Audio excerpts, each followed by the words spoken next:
Welcome to this week's Mental Health Monday. I am so excited to be here with you today. I am Kristen Boice, licensed and marriage therapist, family therapist with Pathways to Healing Counseling, and Noblesville Mayor Chris Jensen was not able to be with us today. However, we have two very special guests joining us that are in charge of Noblesville Care Act team, and we're so excited they're here today. So I want to introduce you to Ben Luger and Maisha Hudson, the social worker that has just joined the team. So welcome to Mental Health Monday.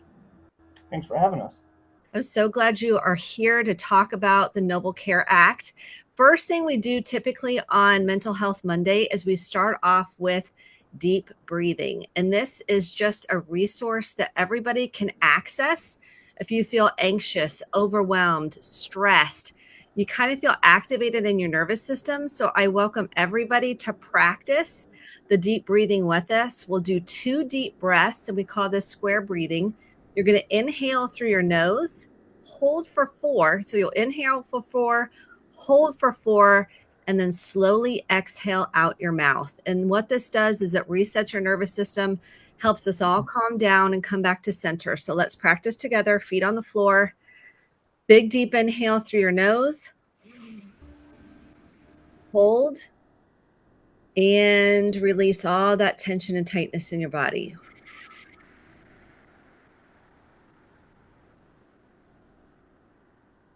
Let's do one more. Deep inhale through your nose. And let go.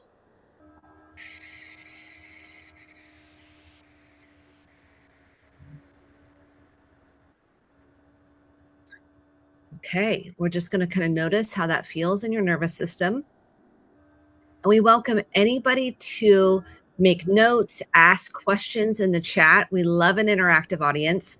So feel free to chime in as you have questions or you have thoughts that come up, because this is for you. We want you to know that we care about you, you matter, you're important. And that's why we're doing Mental Health Monday, is to make an impact, have resources so you know what's available when in crisis, when you're struggling, because we all have stuff at the end of the day.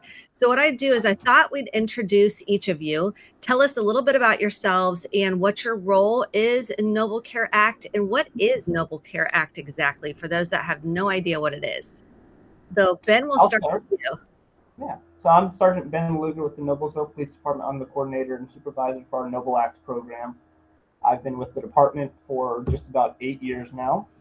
I also am the dad and handler for Luna, our first police therapy canine, who's behind us as well, getting a little loving, and happy to be here. And I'm Maisha. I am the social worker. I've been here 2 months. 2 months now, and it's going well so far. I'm enjoying it. I'm new to public safety, but it's good. Welcome, Maisha. I'm so glad you're here. And hi, Luna. Yay.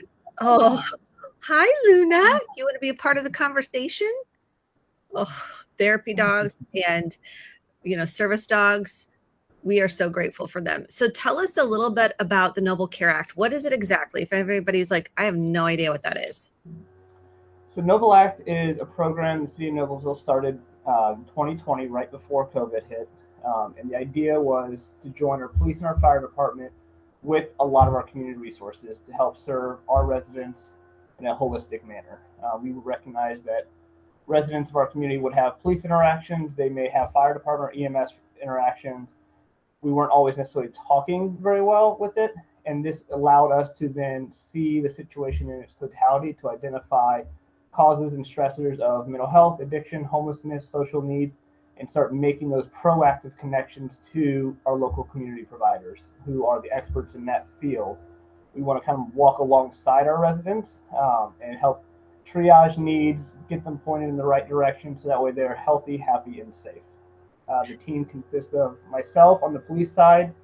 Maisha is our social worker, and then we have a resource paramedic, Dennis Parker, who the 3 of us are the primary components of the program.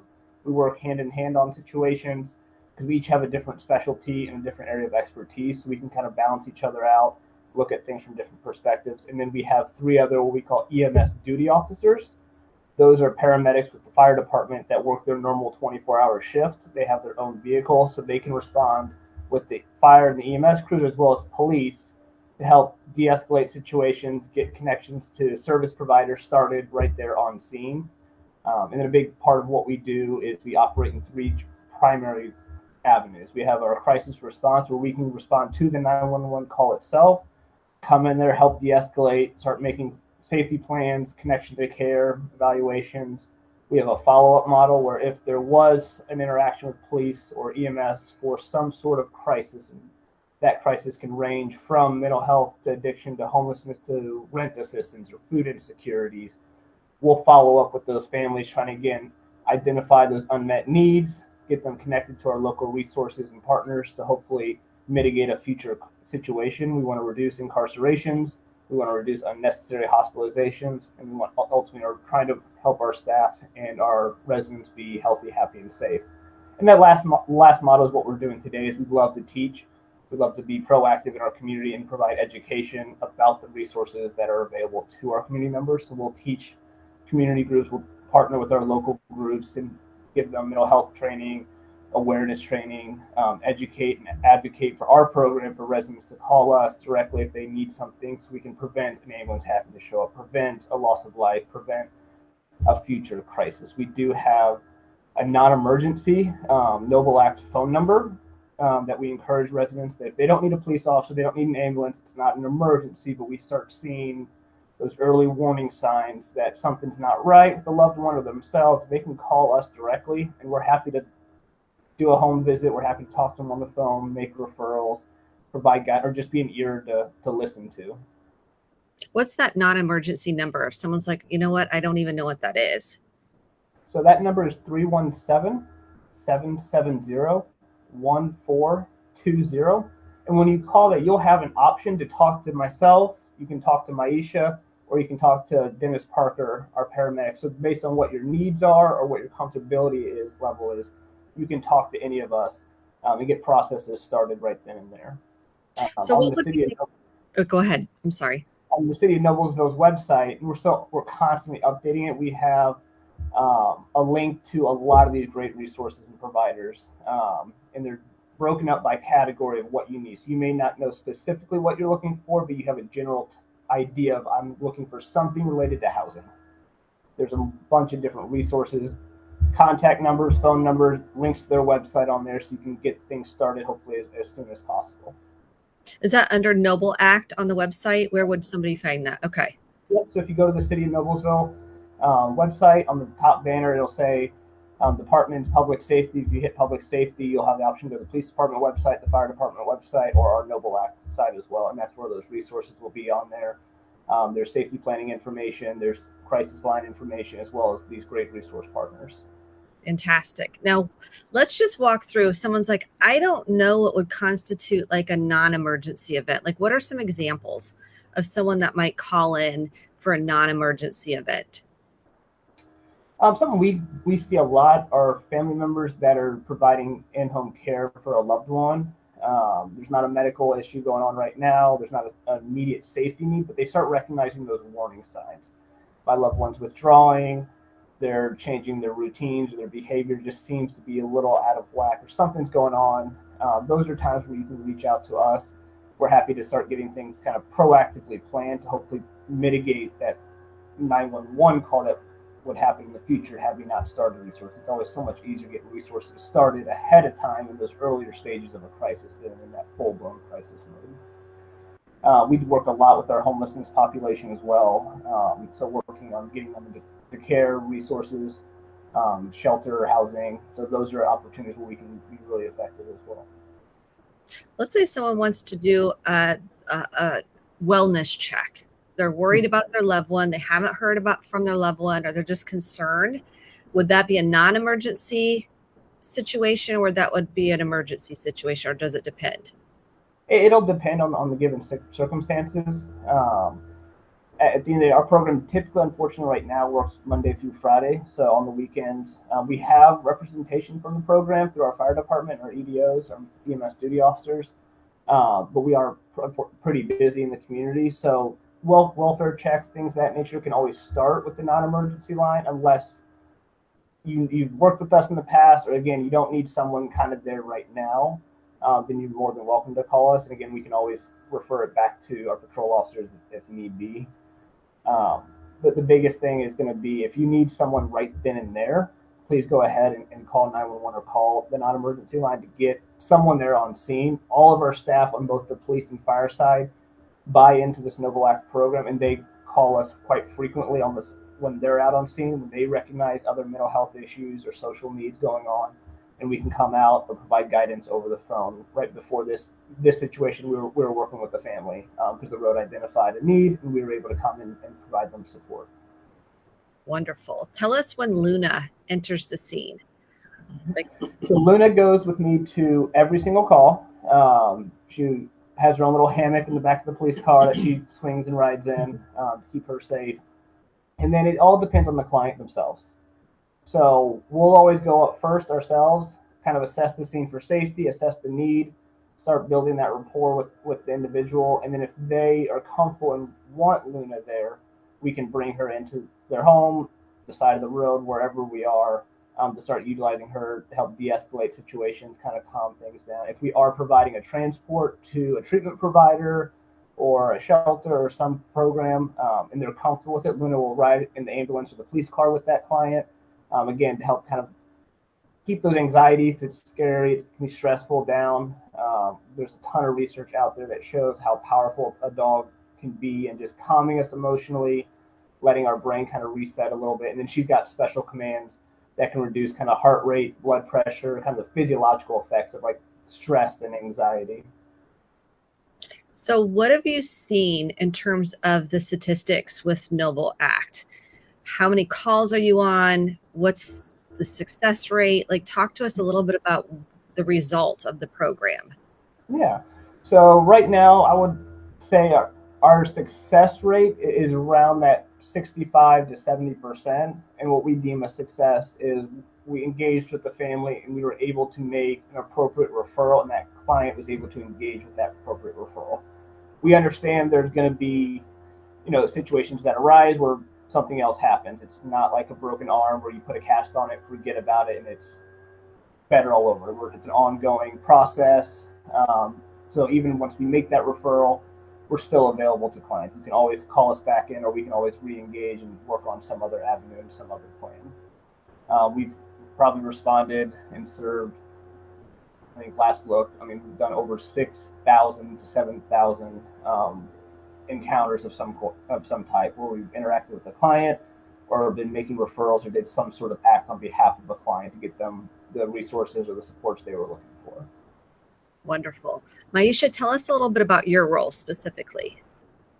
So my role, I kind of play, I guess, many roles in this just because of my background as a social worker have allowed me to work in many different settings with different populations. So Dennis, our paramedic, he does more of the medical side of things, but because I came from the hospital, I know a lot about the medical social work and that side of things. So I kind of help him as well.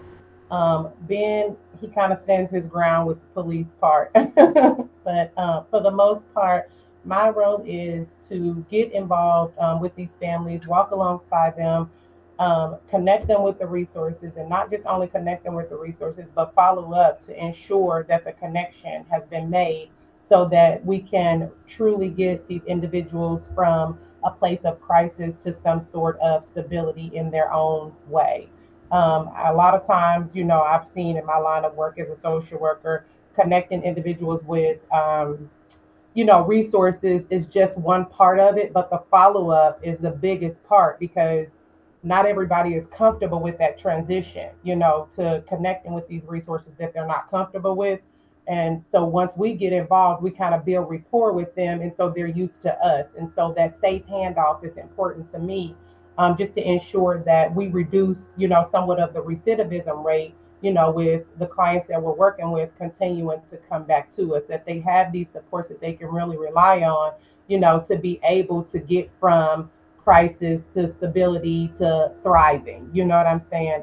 So that is really my role, is to just be whatever I need to be in the moment, for the individuals that I encounter, and to ensure that they are truly connected with the resources. And then I continue to follow up probably longer than I should, but it's just because I want to ensure that, the individuals get what they need. There's so many people in crisis, and mental health is at an all-time high.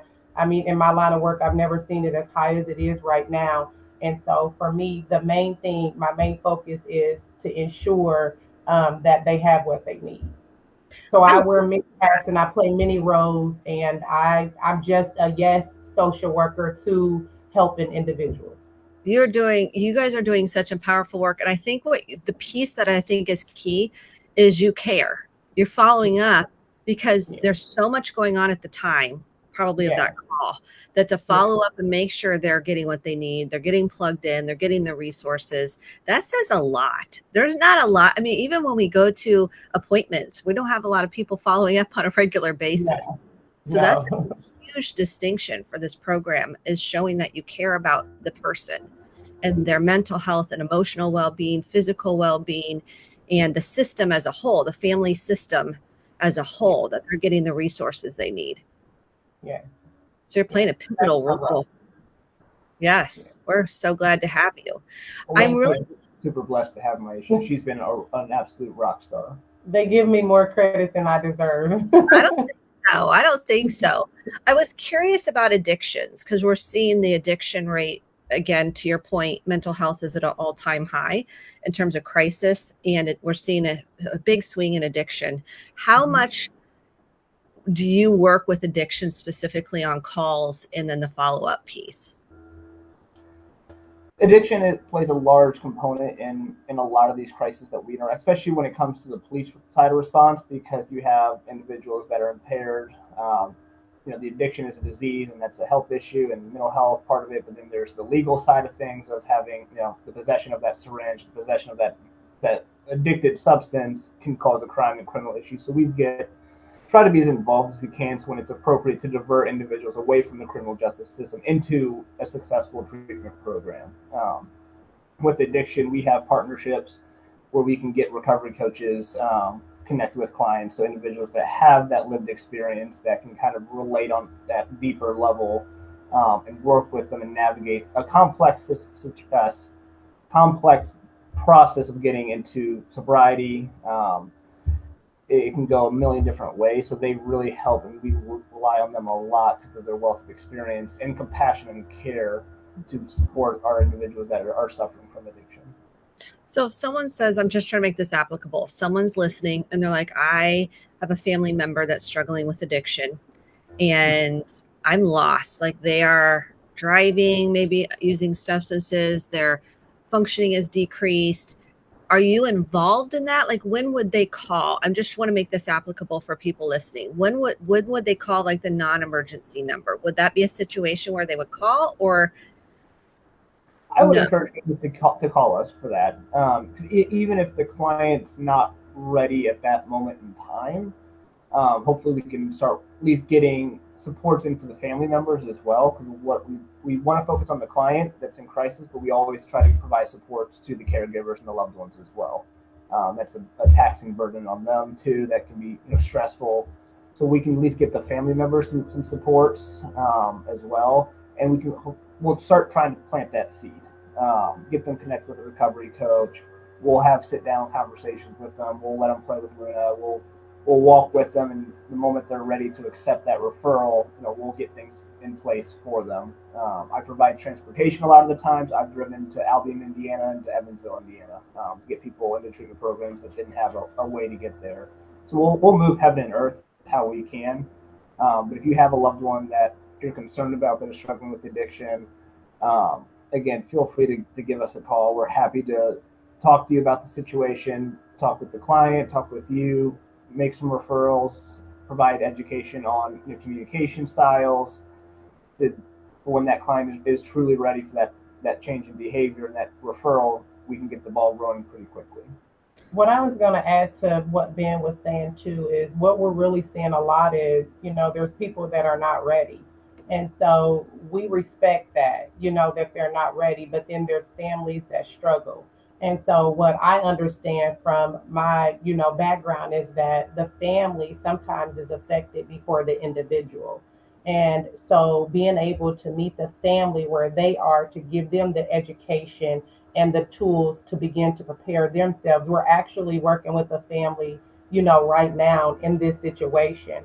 And being there, being a support for them is the best thing, because when the individuals are not ready, we have to respect that. But to prepare the family how to continue to deal with their loved one, knowing that they're struggling and they're having these issues, just explaining, that the road to recovery is an individual path. You know what I'm saying? And so once that individual is ready, we're right here, but we're also here to support them as they support their loved ones, and just teaching them, like Ben said, the communication strategies, how to communicate, and the boundaries that need to be put in place as family members. You know what I'm saying? And just how to get them the help that they need, because recovery is going to be for the family. It's not just going to be for the individual. So just to ensure that everybody, considering the whole family unit, is getting the help that they need. And that's kind of where we start. But like I said, Ben, he will drive a person anywhere. If you need any, you know, assistance with a ride, to a treatment facility, he will go above and beyond, to do that. We're just here to really help in any way we can, for the individuals that we serve or that need our assistance. This is amazing. Thank you so much for the work you all are doing on this program. I think the other piece that I'm wondering if people are wondering about is in the high school. We have lots of going on, as you all are well aware, with developmentally, and there's lots of pressure, social pressures. We've got lots in the mix.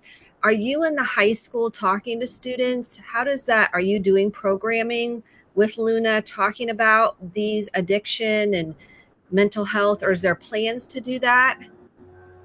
We are not right now. Noblesville Schools has a great SRO, school resource officer program. So our officers in the school are doing a lot of this training and education for students around a lot of these topics and a bunch of other safety issues. But we do have a great relationship with the school counselors and the school social workers. So if we do have a client that is involved in the schools and something's going on in the home or in the school, we work with the families to help get everybody linked in as best we can to provide that comfort and that support so that child and that family are receiving as many possible services. I think that's the key that I want everybody to hear, that you're a resource. You provide resources. You plug people in, family members, someone that might be struggling with mental health or addiction or emotional well-being, that you take the time to listen, understand, really get to the root of what might be going on, and then providing resources for the family members, for the person that might be struggling. And then you follow up. I want people to be clear on what it is, so then they'll utilize the services offered, because a lot of people just don't know what they don't know. Like, I didn't even know this was available. So even the fact that you're helping them with how to have conversations around mental health or addiction is so significant, because people say, I don't know. I've tried everything and I don't know what to do. And so the fact that you provide that education, how do you approach somebody? What would you say? How do you approach someone that might be struggling and you don't know what to say or do? So for those listening that are like, I just don't even know how to approach it, what would be your recommendations on how to approach someone that might be struggling with mental health? My recommendation would be coming in really from a non-judgmental standpoint. A lot of people lack education on mental health, and they confuse mental health and mental illness. And so understanding the difference between the two and how to manage both. That would be, and so a lot of times with me, I just go in with a listening ear, and I go in from a place of empathy, just from a place of, I don't know you, you don't know me, I'm here to help you, what can I do? And a lot of times that's how I'm able to build somewhat of rapport, to get individuals to start talking. I don't directly go in and say, hey, I know you're struggling. they already, some of them know that and some of them don't, but that's not what they want to hear. They just want someone to listen. And so then when they give me the opportunity, then I give my feedback. And so that's how I approach a lot of our on the scene calls. I say, hey, tell me what's going on. How can I help you? I mean, because a lot of people just want to hear you say, how can I help you? Like, what can I do? What are you struggling with? What are you dealing with? I might not even say what you're struggling with. I might say, how is your day going? And then that gets it started. You know what I'm saying? I might get cussed out. I don't know, but just starting right where they are. And for me, I'm just kind of sensitive to the scene. So depending on the situation determines what I'll say and how I will approach the individual.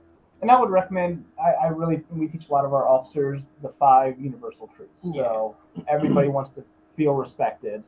People prefer, want to be asked rather than told or given threats. They want to know why. They prefer options, and they want a chance at a second chance. So if you can keep those 5 universal truths in mind when you're working with someone, that can really help build towards that rapport. So you need that rapport before you can start getting influence and making a behavioral change in what's going on.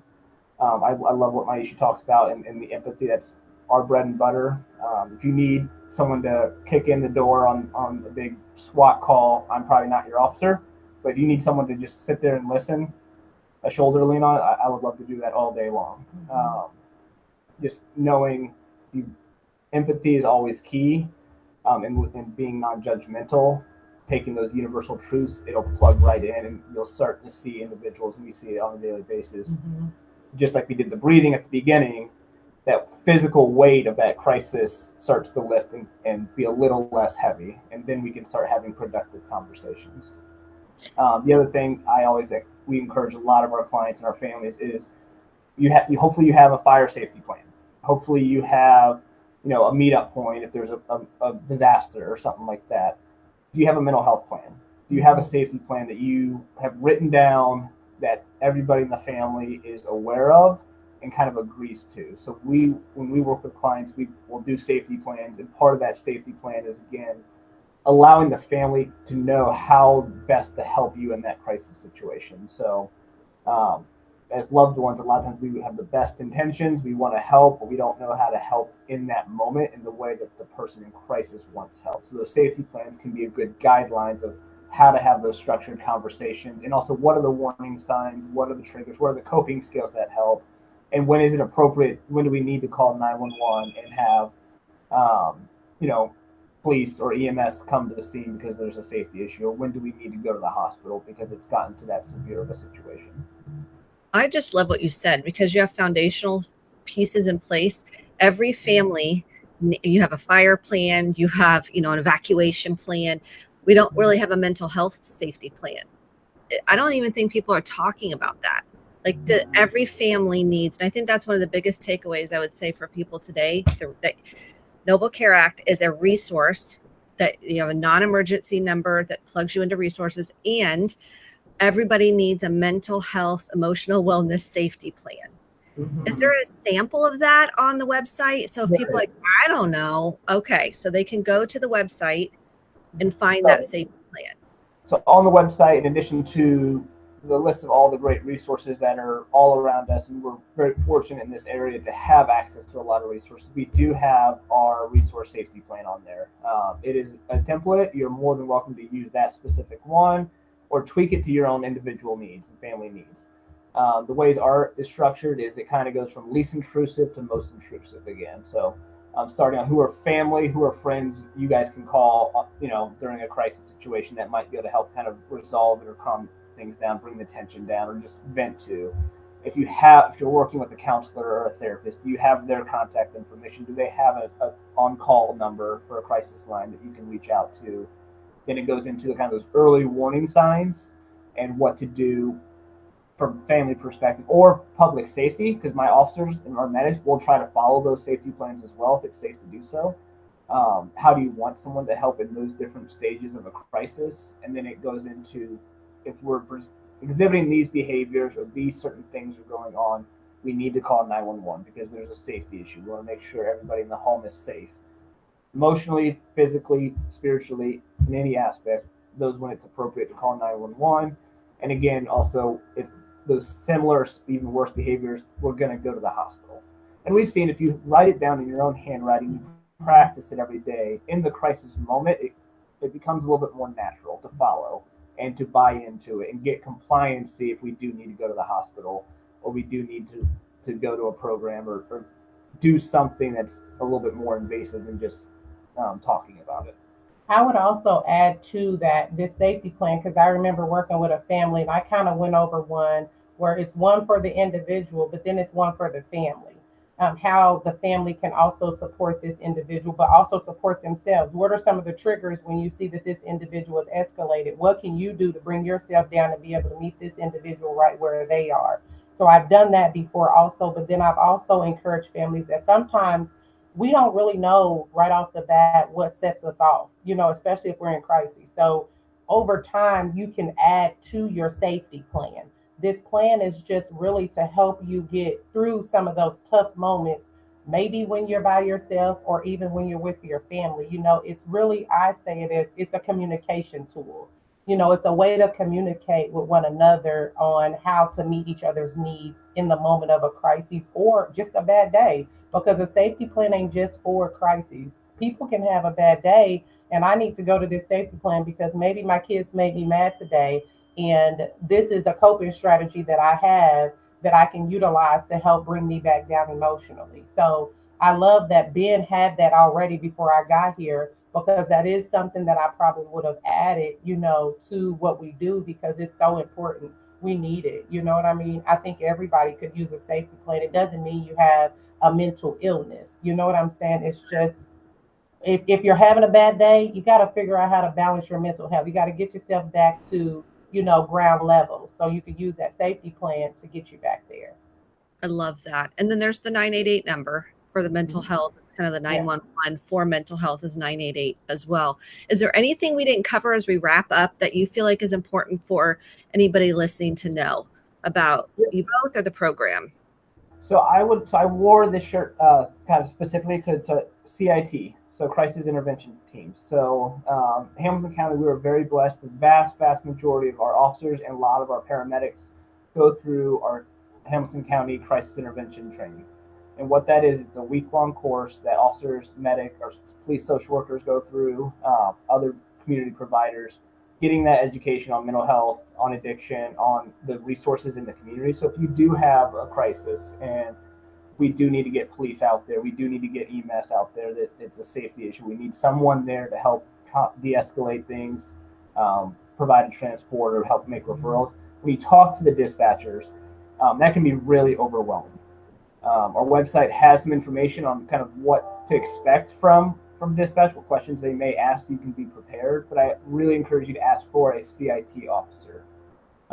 What that does is it allows our officers that are coming to recognize, hey, this is probably a mental health call, and that's going to change how they approach it a little bit. So they're already thinking about the resources. They're already thinking about getting a hold of us if we weren't dispatched on the call, to help make sure that client and that family gets exceptional care. And our police and our fire department do a great job at that already. But I'm always big on really reinforcing, asking for that CIT officer, so everybody coming to the scene knows exactly, hey, this is a mental health concern and issue. Let's look at it from that perspective. Okay, so let me reiterate. If you may suspect or it's a mental health issue, maybe an addiction issue, something along those lines, then ask for a CIT officer specifically. And that can help when you're making the call. And then let's give everyone the non-emergency number again. If you need a resource, you need some assistance, you feel lost, you feel overwhelmed, you don't know where to turn, maybe you tried things, but it's a reoccurring issue, what's the number? To get a hold of us directly, it's 317-770-1420. Then you'll have an option. The automated message will ask you, who do you want to speak to? Myself, Maisha, or Dennis. Again, this is going to be, typically we don't need someone right then and there. We're being resources started. We have questions. We want to set up a home visit for options. If you need an emergency 911, please. The Noblesville Police Department's not emergency 9 line. For again, we need someone, to come. We just don't need to call 911 right now. It's 317-773-1300. Wonderful. And then if when in doubt, you can do 988, call, text 24 hours a day. If you feel lost, someone's suicidal, maybe they're having suicidal thoughts. Maybe they're thinking like, I'm a burden. I don't want to be here. They're saying things like that. That is the number also as a resource, 988. Call or text anytime. And I always tell people, don't be afraid, because they're clinicians on the other line. They're there to help you. They're there to serve you. Just like Noble Care Act is here to help you, serve you, plug in resources for you when you don't know where to go. So Ben and Maisha, thank you so much for the work you're doing in this community and making a difference. And thank you, Luna. Thank you for joining us too, Luna. Oh, Luna, this is particularly one of the most important pieces I can emphasize, because oftentimes if you've had some pet trauma, then that can be another thing. But most people really, like you said, Ben, respond well to a calming presence of a pet. So thank you, Luna, for the work you're doing. And I appreciate your time. And thank you, everyone, for joining us for Mental Health Monday. And have a good rest of your day. Thank you. Thank you. Thank you.